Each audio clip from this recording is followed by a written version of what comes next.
اس وقت پاکستان کی سیاست جو ہے ایک بہت غیر معمولی دور سے گزر رہی ہے، کیونکہ اس وقت جو پولیٹیکل ڈیسیجنز ہیں وہ صرف پولیٹیکل فورسز نہیں کرتی بلکہ غیر پولیٹیکل فورسز بھی ڈیسیجنز میں ایک بڑا رول پلے کر رہی ہیں، جس کی وجہ سے آپ پولیٹیکل ڈومین میں رہ کے سیاسی مسائل کو حل نہیں کر سکتے.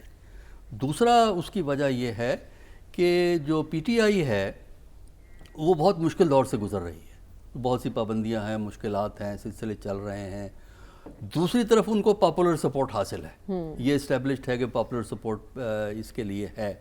تو اس میں پھر آپ کو عمران خان کے اپنے رویے میں بھی اور دوسرے لیڈروں کے رویے میں بھی مختلف اوقات میں مختلف قسم کے ایٹیچیوڈ ان کو آپ کو نظر آئیں گے. یکساں ایٹیچیوڈ نظر نہیں آتا.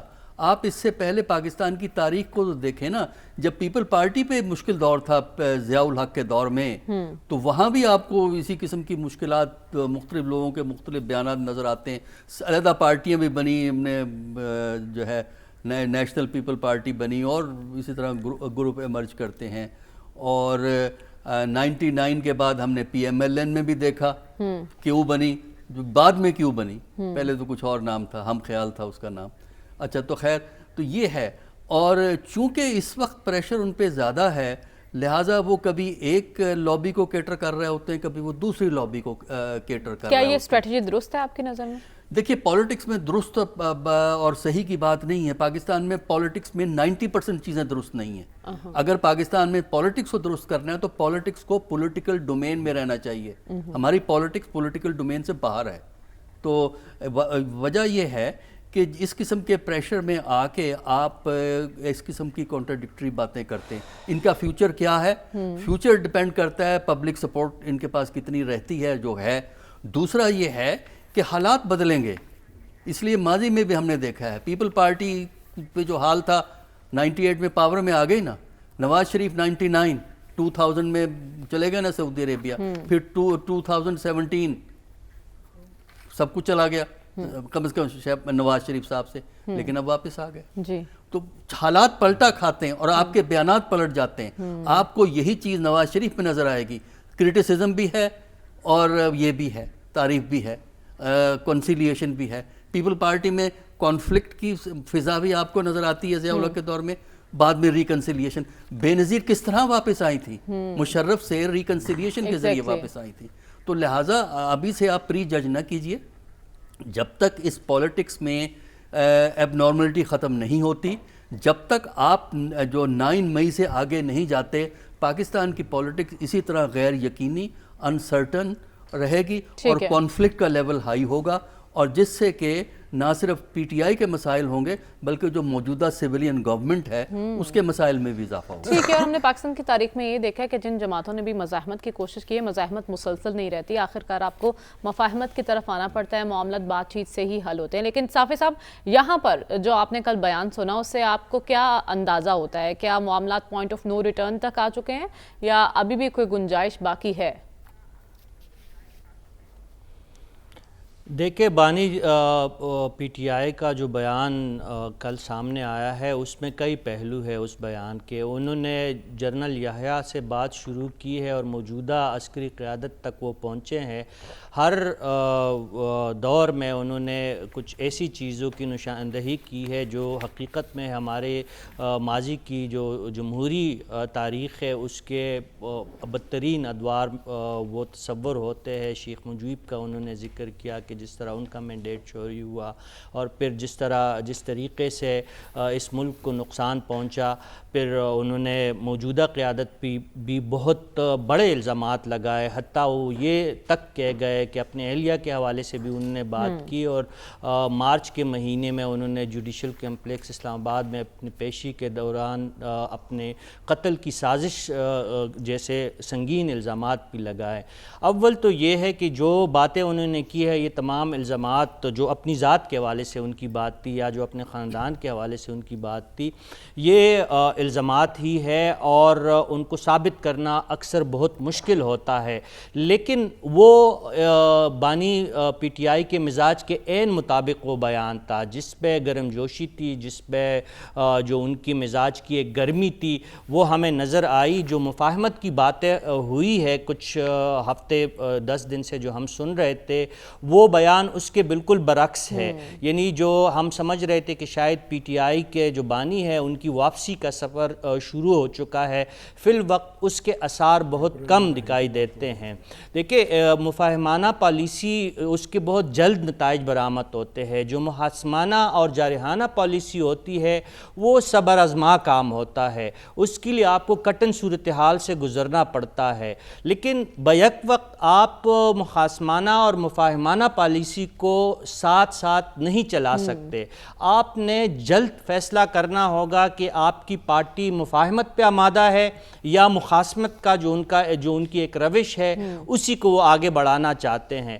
پھر جو ابھی سلمان غنی صاحب کہہ رہے تھے کہ کور کمانڈر ہاؤس میں اجلاسیں اور افطار پارٹیاں اڑانے کا پھر کیا مقصد ہے، پھر آپ کا جو ہے پیغام دینے کے کیا مقاصد ہے؟ اگر آپ لڑائی لڑنا چاہتے ہیں مقتدرہ کے ساتھ اور جن لوگوں پہ آپ کو شک ہے، لندن پلین کا ذکر آپ نہیں چھوڑ رہے ہیں، دانلی کا ٹھیک ہے آپ کا حق ہے، دانلی کا شور جو آپ مچا رہے ہیں اس کے حوالے سے آپ کا سٹانس میں کوئی نرمی نہیں آ رہی ہے، 9 مئی کے واقعات جو ہوئے ہیں اس سے آپ مکمل کنارہ کشی اختیار نہیں کر رہے ہیں، تو ایسے میں ہم کس طرح یہ تصور کر سکتے ہیں کہ پی ٹی آئی مفاہمت پہ آمادہ ہے؟ میرے خیال میں مفاہمت پہ آمادہ اس لیے بھی نہیں ہے۔ آپ اس وقت پہ حسن انتخاب دیکھ لیجئے گا عمران خان صاحب کا کہ خیبر پختونخوا میں جیسی ان کی حکومت ان کے ہاتھ آئی، انہوں نے علی امین گنڈاپور جیسے جوشیلے رہنما کو وزیر اعلیٰ بنایا، وہاں پہ مفاہمت کی پالیسی بڑھانے والے کئی اور لوگ موجود تھے جو ان کے لیے آسانیاں پیدا کر سکتے ہیں۔ آج حالت یہ ہے کہ علی امین گنڈاپور 1 مہینے میں اپنے لیے چیف سیکرٹری وفاق سے نہیں لے سکے، آئی جی کی تعیناتی میں وہ ناکام رہے ہیں۔ نقصان کس کا ہو رہا ہے؟ صوبے کے عوام کا، اس عوام کا جنہوں نے عمران خان صاحب پہ اپنی محبتیں اور اپنے ووٹ نچاور کیے ہے۔ تو یہ مخاصمانہ اور جارحانہ پالیسی جو ہے نہ صرف پی ٹی آئی کے وجود کے لیے خطرناک ہے بلکہ ان کے ووٹرز کے لیے بھی خطرناک ہے۔ پاکستان تحریک انصاف کو کہ آخر وہ کس بیانیے کو لے کر چلیں گے، یا تو مزاحمت کے ساتھ چلنا ہوگا یا پھر مفاہمت کے ساتھ چلنا ہوگا۔ بھٹی صاحب، کل آپ نے اس پروگرام میں ذکر کیا تھا کہ آپ کی ایک دفعہ خان صاحب سے ملاقات ہوئی تھی اور آپ نے ان سے پوچھا تھا کہ خان صاحب ہی کہا کرتے تھے کہ جب سپہ سالار پر کوئی الزام لگاتا ہے تو وہ پوری فوج کے ساتھ غداری کا مرتکب ہوتا ہے، تو خان صاحب کیوں ایسی باتیں کر رہے ہیں؟ کہ انہیں زمینی حقائق کا ادراک نہیں ہے؟ دیکھیے 2-3 باتیں آپ کو ذہن میں رکھنی ہوں گی کسی بھی عمران خان صاحب کے حوالے سے گفتگو کرتے ہوئے۔ پہلی بات یہ ہے کہ یہی عمران خان ہے، یہی اس کی اسٹرینتھ ہے اور یہی اس کی ویکنس ہے۔ دوسری بات ہے کہ اس میں کوئی شک نہیں جو سلمان غنی صاحب نے بات کی کہ سیاست حکمت، مفاہمت اور مذاکرات کا نام ہے، اور پاکستان میں ایک ہوتی ہے مقبولیت اور ایک ہوتی ہے قبولیت۔ اور تیسری بات یہ ہے کہ نواز شریف صاحب کے پاس شہباز شریف ہیں، بلاول بھٹو کے پاس آصف زرداری ہیں، عمران خان کے پاس نہ شہباز شریف ہے نہ آصف زرداری ہیں، اور عمران خان کو کمپیئر کرنا نواز شریف یا آصف زرداری سے عمران خان صاحب کے ساتھ یہ ظلم بھی ہے اور زیادتی بھی ہے۔ یہ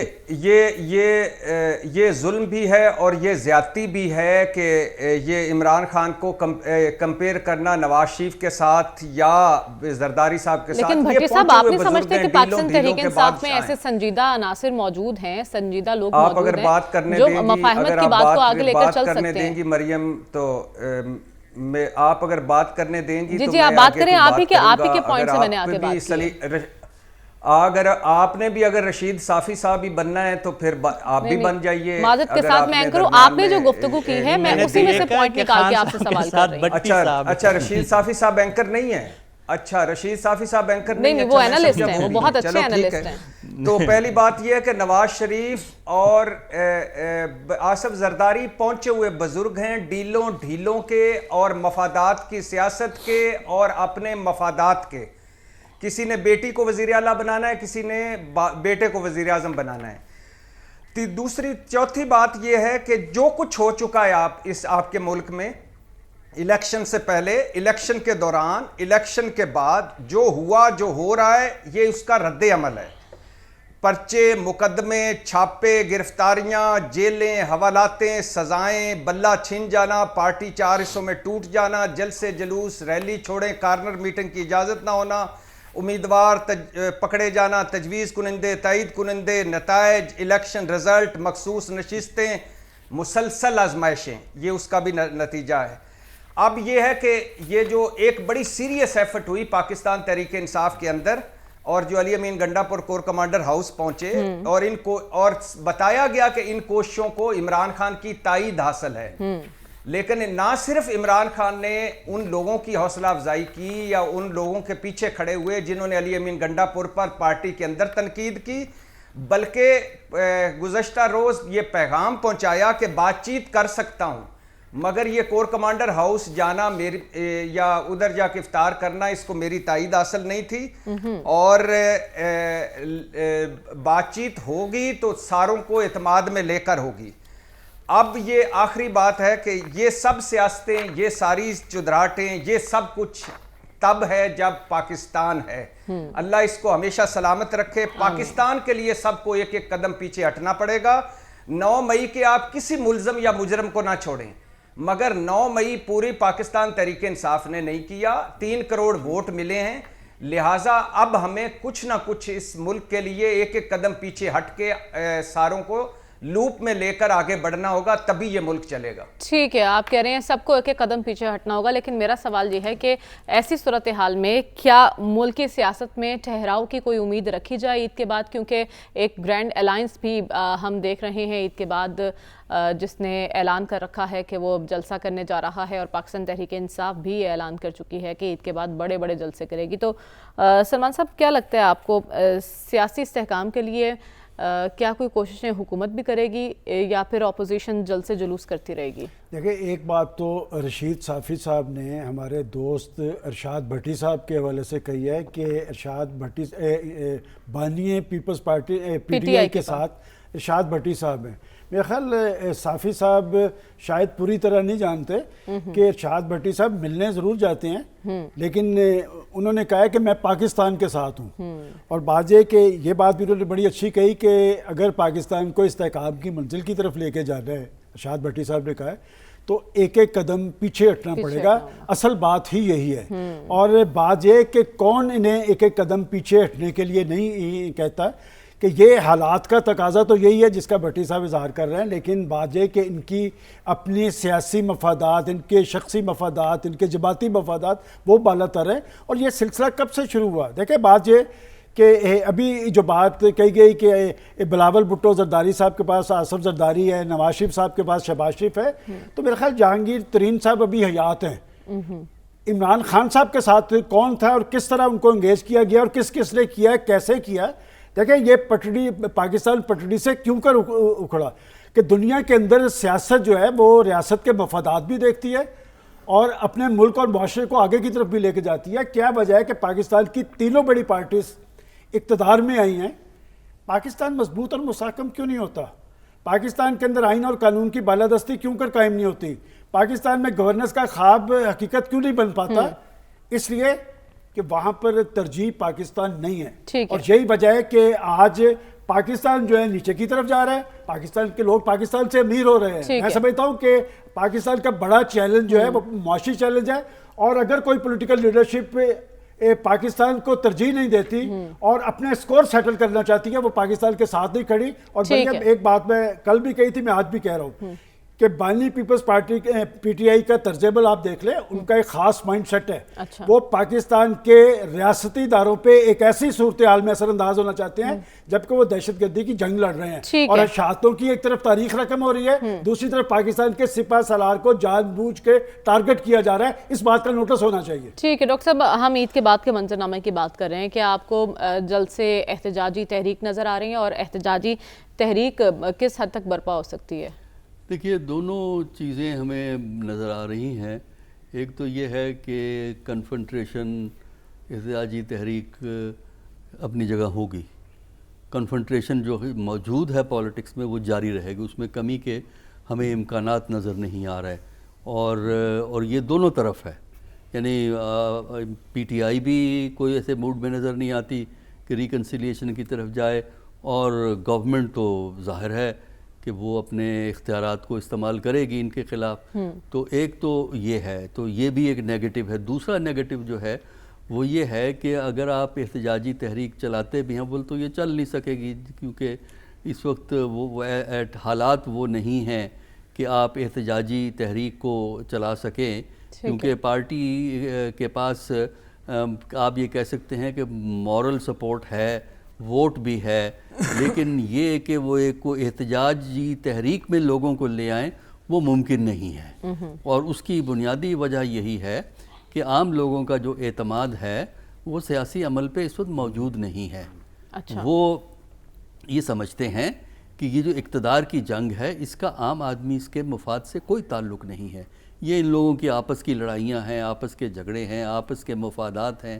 اور جو غریب آدمی کا جو مسئلہ ہے، جو عام آدمی کا جو مسئلہ ہے، نوجوان جس کے پاس ڈگریاں ہیں اور لیکن نوکری کوئی نہیں ہے، یہ ان کا مسئلہ نہیں ہے. تو جب تک کوئی تحریک اس وقت تک کامیاب نہیں ہوتی جب تک اسے عوامی تائید حاصل نہ ہو. اس وقت چاہے عمران خان یا حکومت بھی اگر کوئی تحریک چلانا چاہے، اگر اس کو بیوروکریسی کی سپورٹ حاصل نہ ہو حکومت کو، تو حکومت بھی اس وقت ملک میں تحریک نہیں چلا سکتی. لوگوں کے اندر جان ہی نہیں ہے. وہ بیوروکریسی پہ ڈیپینڈ کر سکتی ہے حکومت، جو ڈنڈا بھی بیوروکریسی پہ بھی نہیں کر سکتے. اب ڈنڈا چلانے کے لیے تو بیوروکریسی استعمال ہوئی ہے نا. ٹھیک ہے صاحب، آپ کو کیا لگتا ہے کہ عید کے بعد اپوزیشن اتحاد اس پوزیشن میں ہوگا کہ عوامی سطح پر کوئی بڑی احتجاجی تحریک چلا سکے؟ دیکھیں پاکستان نہ ایجپٹ ہے، نہ ترکی ہے، نہ آپ کا ملک جو ہے فرانس ہے، نہ روس ہے کہ یہاں پہ عوامی انقلابات برپا ہوں گے. اب ہمیں کوئی ایک مثال تو دے دیجئے گا، اگر زیادہ دور ہم نہیں جاتے. PDM کی جو عوامی تحریک چلی تھی، کیا اس عوامی تحریک کے نتیجے میں عمران خان صاحب کی حکومت ختم ہوئی؟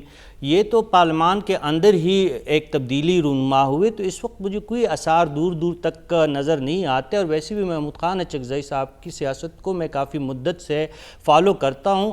انہوں نے کبھی قوم پرستی کے نام پہ، کبھی بلوچستان کے حقوق کے نام پہ، کبھی افغانستان کے نام پہ متعدد تحریکیں چلائی ہے، جس کی ان کی قیادت انہوں نے کی ہے.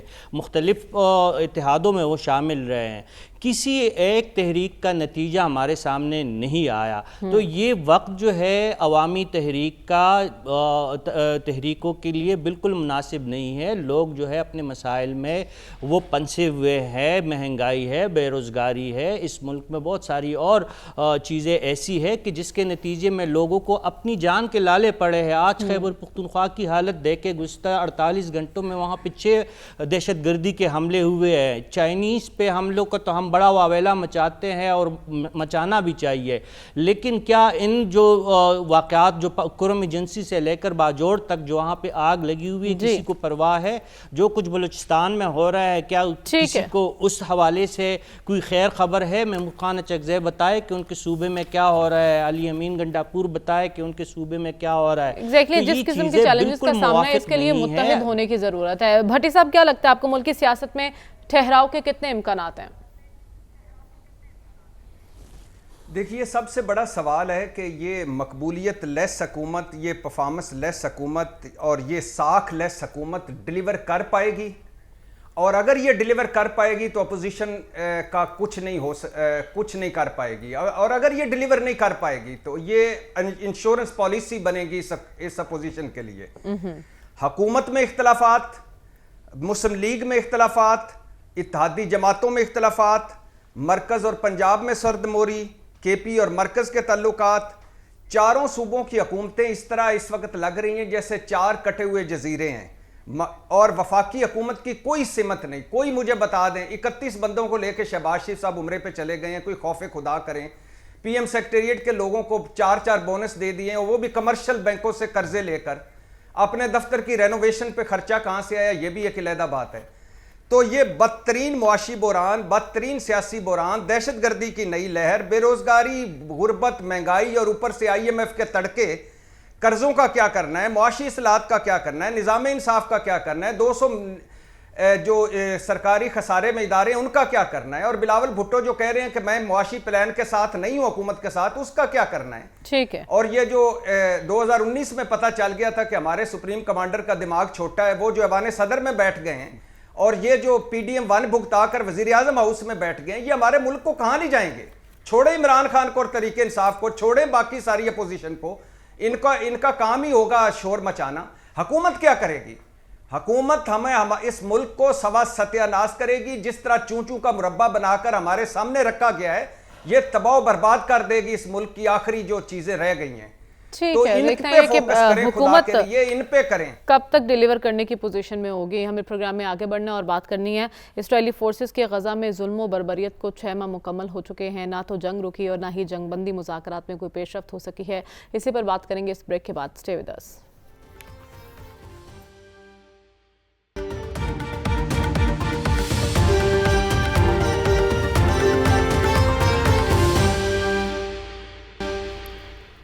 ویلکم بیک ناظرین. غزہ میں ظلم و بربریت کو 6 ماہ مکمل ہو گئے ہیں اور نہ تو وہاں پہ جنگ رکی ہے، نہ ہی جنگ بندی کے حوالے سے تاحال کوئی پیش رفت ہوئی ہے.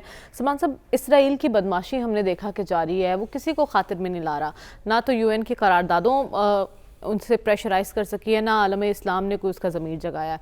یہ معاملہ آپ کو کیا لگتا ہے کب تک یہ ظلم و بربریت جاری رہے گا؟ دیکھیں، آپ نے کہا کہ اسرائیل کی بدماشی جاری ہے، تو بدماشی کسی وجہ سے جاری ہے نا، کہ کوئی تو اس کے پیچھے ہے نا. بات یہ کہ یہ جو عالمی قوتیں ہیں، آپ کو یاد نہیں کہ American secretary of state, American president بھی وہاں گئے تھے، انہوں نے کہا تھا کہ ہمارا سارا طاقت اور قوت کا ساز و سامان اسرائیل کے لیے حاضر ہے. اور مسئلہ کیا ہے؟ مسئلہ حماس ہے.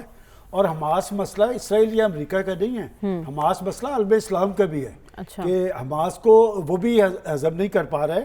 اور آپ یہ ذرا یہ سوچیں کہ 2 روز بعد جب ہم عید منا رہے ہوں گے، خوشیاں منا رہے ہوں گے، غزہ کے اندر کیا صورتحال ہوگی، اور وہاں کے مظلوم معصوم نہتے لوگ جو ہیں وہ عالم اسلام کی طرف دیکھ رہے ہوں گے کہ مرے تھے جن کے لیے وہ رہے وضو کرتے. لیکن ایک بات ضرور ہے کہ مغرب کو ہم اسی پروگرام میں ٹارگٹ کرتے تھے کہ مغرب ہیومن رائٹس کا سب سے بڑا نمبردار ہے، لیکن مغرب نے تو انسانیت کا حق ادا کیا ہے. آج بائیڈن صاحب کسی جگہ جا نہیں پا رہے جہاں پر رد عمل کا اظہار نہیں ہوتا. آج برطانوی پرائم منسٹر نے کیا کہا ہے؟ حماس کے خلاف تو بولا ہے، لیکن انہوں نے کہا ہمارے ہاں بھی یہاں پر فلسطینیوں کے حق میں آگ لگی ہوئی ہے. اسرائیل کی ظلم و بربریت کے پیچھے امریکہ تھا، ہے اور رہے گا. اور اگر امریکہ رد عمل کا اظہار کر رہا ہے تو وہ اس رد عمل کا اظہار کر رہا ہے جو رد عمل ان کے خلاف ہو رہا ہے. اس لیے کہ الیکشن کے اندر ان کی صورتحال واضح ہو رہی ہے. وہاں کی عوام جو ہے وہ اسرائیل کے خلاف ہیں، وہ فلسطینیوں کے ساتھ. آپ نے درست فرمایا کہ امریکہ کے اندر سے بھی اب آوازیں اٹھ رہی ہیں. ایک تو عوامی سطح پر مزاحمت کا بھی سامنا ہے، اور دوسرا ڈاکٹر صاحب امریکی ایوان نمائندگان نے جو بائیڈن کو خط لکھا ہے اور انہوں نے تشویش کا اظہار کیا کہ اسرائیل کو جو ہتھیاروں کی منتقلی کی منظوری ہے وہ غیر منصفانہ ہے. اب جب اندر سے بھی آوازیں اٹھ رہی ہیں تو اس کو بھی خاطر میں نہیں لایا جائے گا؟ دیکھیں، اب اس پہ غزہ کی صورتحال پہ کیا گفتگو کرے، افسوس کا اظہار ہی کر سکتا ہے. اور امریکہ میں یہ ٹھیک ہے، غیر سرکاری آوازیں تو اٹھ رہی ہیں کہ یہ کیا زیادتی و ظلم ہو رہا ہے. انگلینڈ میں بھی اگر آپ دیکھیں وہاں جلوس بڑے لمبے لمبے نکلے ہیں فلسطینیوں کے، غیر سرکاری. لیکن سرکاری سطح پہ سٹوری ڈیفرنٹ ہے. جو ریاست ہے، ریاست ہائے متحدہ امریکہ جو ہے، ہمارے والا ہی حال ہے. ہاں، ہمارے حکمران بھی ادھر ہیں اور عوام دوسری طرف فلسطین. تو یہ جو ہے نا، یہ بڑا گیپ ہے. اور اس وقت جو امریکہ کے لیے لازم تھا کہ انیشل سٹیجز میں وہ ان کو ایک ریسٹریننگ رول کرتے، لیکن اس زمانے میں انگلینڈ نے بھی ایک یہی کام کیا ہے. اور فرانس، انگلینڈ اور امریکہ، ان سب ملکوں نے جو ہے انکریج کیا ہے اسرائیل کو. اور امریکہ نے اسلحہ پرووائڈ کیا، صدر صاحب وہاں پہنچے، فارن منسٹر وہاں پہنچا. تو اس قسم کی شے دے کے آپ اپنا وقتی ایجنڈا پورا کرنے کے لیے انسانیت کے لیے مسائل پیدا کرتے ہیں. اور اس سے زیادہ افسوس کی بات مسلمان ممالک خاص کر عرب ممالک ہیں جن کے پاس تیل کی قوت ہے, کیونکہ ان کے پاس ایک کلاؤٹ ہے, وہ جو ہیں خاموش تماشائی جو ہے وہ بنے رہے. وہ اس لیے کہ یہ اپنی اپنی بقا میں ہیں, اپنی اپنی ضرورت کو سمجھتے ہیں, اور یہ ان میں سے جو کنزرویٹو عرب سٹیٹس ہیں یہ تو زندہ ہی امریکہ کے سہارے سے ہیں, لہذا امریکہ کو کیسے آنکھیں دکھائیں گے. تو میرا خیال ہے کہ اس کے تو اگر ہم نے افسوس کرنا ہے تو مسلمان کی حکومتوں, مسلمان ممالک کی حکومتوں کے رویے پہ افسوس کرنا چاہیے, کیونکہ سب اپنے اپنے مفادات کے گرد ہی گھوم رہے ہیں. لیکن اس دوران ہم نے دیکھا کہ امریکی صدر بائیڈن کی جانب سے مصری صدر اور قطری امیر کو بھی خط لکھا گیا ہے. اس خط میں کیا کہا گیا ہے, اس پر بات کریں گے اس بریک کے بعد. سٹے ود اس.